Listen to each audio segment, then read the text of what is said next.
Ele já deu, está nas Escrituras Sagradas. Deixe de querer buscar reteté por aí. Deixe de querer buscar o culto da cura, da libertação, porque quem liberta, quem cura e quem transforma o pecador é o Evangelho. Você pode passar a noite toda rodopiando e dando cangapé.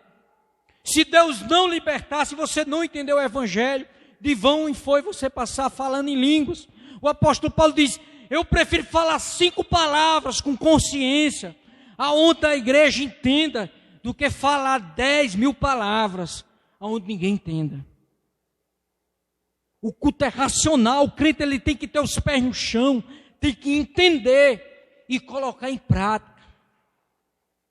É melhor ser um crente que ama a sua esposa, que ama a sua casa, que anda em santificação, que ama a igreja do Senhor, que é um crente coerente, sábio, centrado nas coisas de Deus, de que é um crente que todo dia sobe para o monte e chega em casa, não zela pela sua família, nem pela igreja, nem paga as suas contas e não tem testemunho diante dos homens. Porque o homem de Deus, irmão, ele tem testemunho da igreja, tem testemunho dos de fora, porque até Satanás dá testemunho de quem é homem de Deus e quem não é. Nesse mesmo contexto aqui, a gente vê que alguns homens, filhos de um judeu, 5 homens, tentaram expelir um demônio e disseram ao demônio, eu expus você em nome de Jesus a quem Paulo prega. E o demônio disse, sei quem é Jesus e conheço muito bem Paulo, mas quem é você?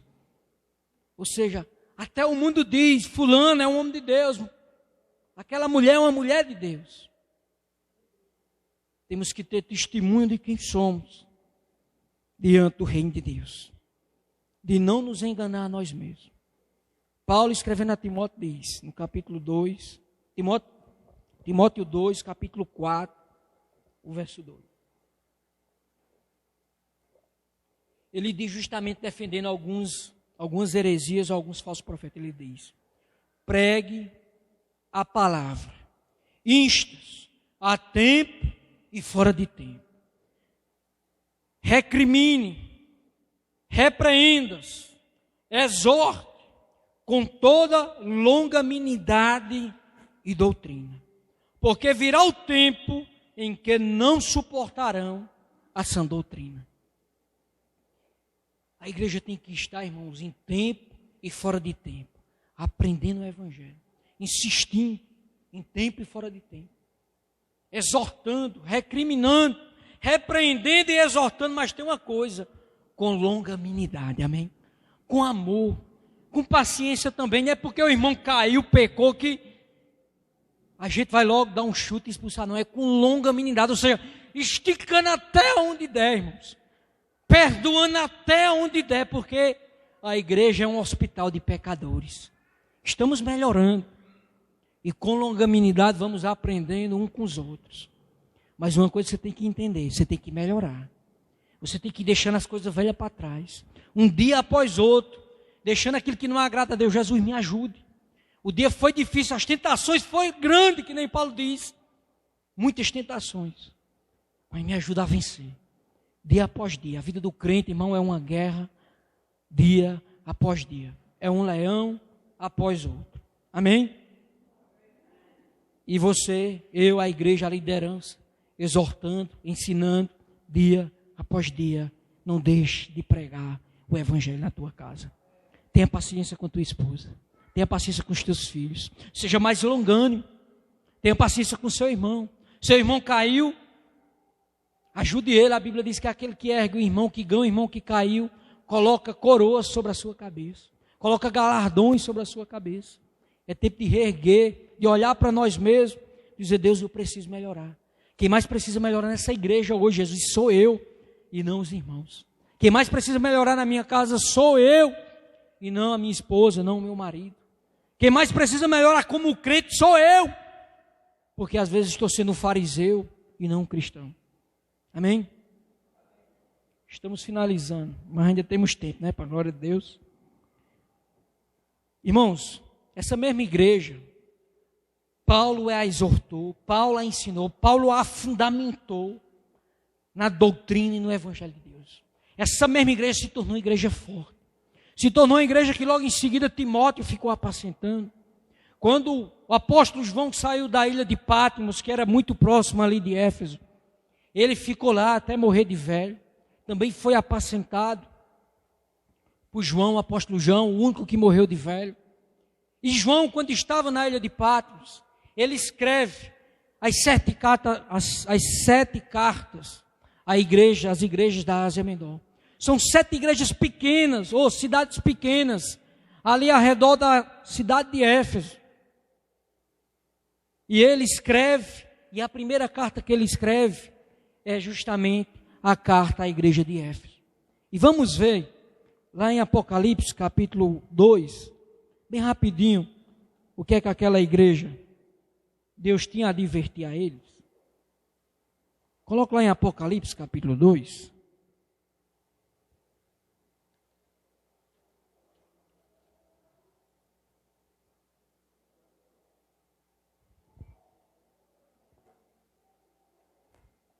Ele diz: escreve ao anjo da igreja que está em Éfeso. Isto diz aquele que tem à sua destra as 7 estrelas, que anda no meio das 7 castiçais de ouro. Eu conheço as tuas obras, e o teu trabalho, e a tua perseverança, e que não podes suportar os maus, que pusestes à prova os que diziam ser apóstolos e não são, e tu o achastes mentirosos, e sofrestes, tens paciência, trabalhastes pelo meu nome e não te cansastes. Tenho, porém, contra ti que deixastes o meu primeiro amor. Lembra-te, pois, de onde caíste, arrepende e pratica as primeiras obras, pois, se não, brevemente a ti virei e tirarei do seu lugar o teu castiçal, se não te arrependeres. Tens, porém, isto, que odeia as obras dos nicolaítas, as quais eu também aborreço. Aquela igreja era uma igreja fundamentada no Evangelho. Eles colocaram à prova, porque conheciam o Evangelho, os que diziam ser apóstolos e não eram. Os que diziam ser profetas de Deus e não eram. Deus tinha só uma queixa contra aquela igreja. Era uma igreja forte, uma igreja perseverante, mas era uma igreja que estava deixando o seu primeiro amor. Irmãos, não precisa ter só conhecimento. O amor nosso pelo Evangelho e pela obra de Deus tem que ser renovado dia após dia. Com o mesmo amor que você começou no primeiro dia que se converteu, você tem que voltar ao primeiro amor. Jesus disse: volte ao primeiro amor. Amém, irmãos? Você é forte, tem coerência, tem consistência, está firmado na rocha, nada te abala, mas permaneça no primeiro amor, amando os caídos, perdidos, pregando o Evangelho, amando a igreja do Senhor. Amém, igreja? Vamos finalizar já. No verso 31 em diante ele diz: portanto vigiai, lembrando-vos que durante 3 anos não cessei dia e noite de admoestar com lágrimas a cada um de vós. Agora, pois, irmãos, encomendo-vos a Deus e a palavra da sua graça, a Ele que é poderoso para vos edificar e dar herança a todos os santificados. Quem está em Cristo, irmão, tem que dia após dia, como o apóstolo Paulo disse, pregar o Evangelho, mas uma coisa importante, ter herança entre os santificados. O homem de Deus, a mulher de Deus, irmãos, é que o apóstolo Paulo diz: eu fui exemplo de como durante 3 anos no meio de vocês eu lutei para ter uma vida de santificação. Irmãos, a santificação, se a gente confiar em nós mesmos, ela não é possível. Mas quando nos entregamos a Deus, é possível ter uma vida de santidade. Então, que a gente se esforce para ter essa herança entre os santificados. Amém? Sobre aqueles que herdarão o reino de Deus. Porque muitos estarão no meio de nós, que nem o próprio Jesus disse. Muitos dirão: Senhor, Senhor, expulsei demônio, curei enfermo, dei esmola, fiz isso, fiz aquilo outro. Jesus disse: eu não vos conheço. Porque não adianta só ganhar almas, pregar, curar. Temos que apacentar nós mesmos e ter uma vida de devoção, uma vida de oração, uma vida de santificação, sem a qual ninguém verá o Senhor. Amém? Ele diz no verso 33 em diante: de ninguém cobiceis prata, nem ouro, nem vestuário. Assim vós mesmos sabeis que para o que me era necessário a mim e aos que estão comigo, estas mãos serviram. Tenho-vos mostrado em tudo que, trabalhando assim, é necessário auxiliar os enfermos e recordar as palavras do Senhor Jesus, que diz: mais bem-aventurado coisa é dar do que receber. E aqui, irmãos, a gente tem outro ensinamento grande. Porque por muitas das vezes a gente está aprendendo um falso evangelho só de querer receber. Eu vim para receber. Não, irmão, você veio para dar o seu culto a Deus. Você veio para também dar as ofertas. Você veio, irmãos, para principalmente contribuir em toda a obra de Deus. Você tem que doar seu tempo também para a obra de Deus. Você também tem que abençoar os irmãos, os que estão enfermos.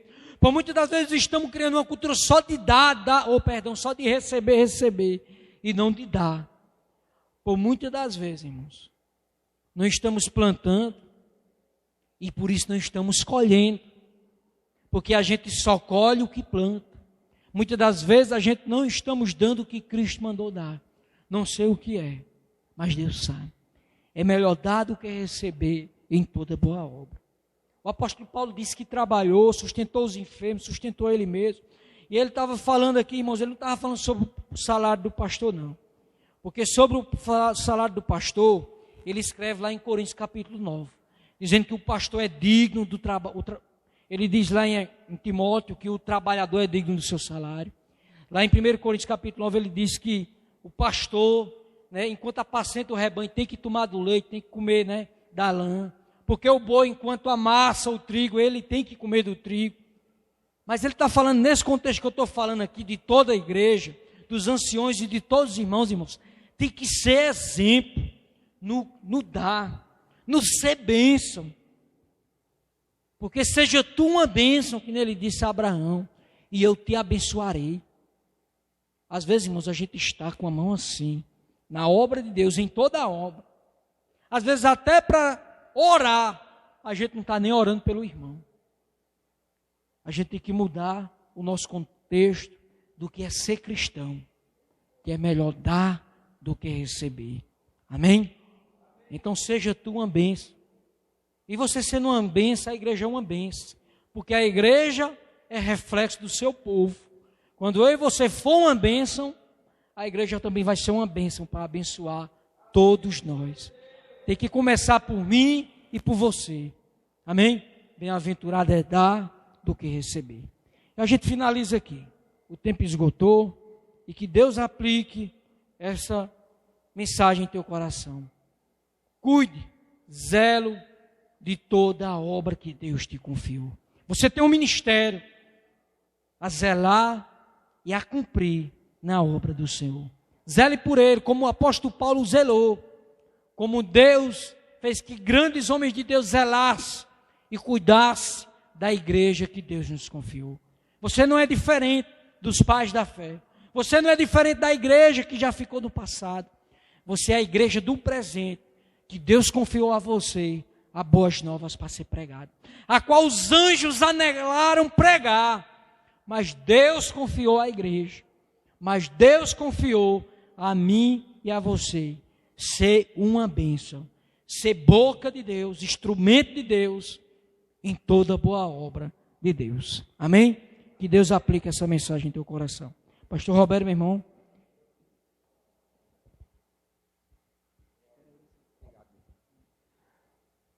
Que palavra abençoada, né, irmãos? Louvamos a Deus pela vida do diácono Estênio, que Deus continue usando poderosamente na terra, nos abençoando com ricas palavras do céu para o nosso coração. Quero agradecer mais uma vez as pessoas que nos visitaram nesta noite. Continuem sempre vindo. Aqui não é outro lugar senão a casa do Senhor. Todos são muito bem-vindos para estarem conosco se alimentando da palavra de Deus.